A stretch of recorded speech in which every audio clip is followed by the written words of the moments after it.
इकडे हैदराबादहून चंदीगडला पोहोचलेल्या इंडिगोच्या विमानात लँडिंग नंतर एका प्रवाशाच्या बॅगेत पॉवर बँकचा भीषण स्फोट झाला। या घटनेमुळे विमानात धूर पसरून प्रवाशांमध्ये धावपळ उडाली, ज्यामध्ये 5 जण जखमी झालेले आहेत। संबंधित प्रवासी सलग 2.5 तास मोबाईलवर चित्रपट बघत असताना ही पॉवर बँक वापरत होता अशी माहिती समोर येते। क्रू मेंबर्सनी तात्काळ आपत्कालीन मार्गाने सर्व प्रवाशांना बाहेर काढलं, त्यामुळे मोठा अनर्थ टळला। जखमींना तातडीने रुग्णालयात दाखल करण्यात आलं असून विमानतळ अधिकारी आणि पोलीस या स्फोटाच्या तांत्रिक कारणांचा अधिक तपास करतायत। आपल्यासोबत इलेक्ट्रॉनिक तज्ञ सुमित मुरके आहेत।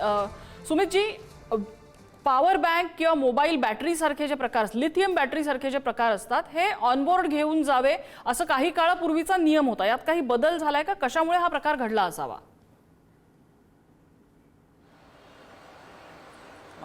नमस्कार। त्याच्यामध्ये ते पॉवर बँक जो आहे माइट बी ओव्हर चार्जिंग मुळे होऊ शकतो किंवा नॉन ब्रँडेड चार्जिंग मुळे पण होऊ शकतो आणि प्लस ओव्हरनाईट चार्जिंग मुळे पण होऊ शकतो। बरं,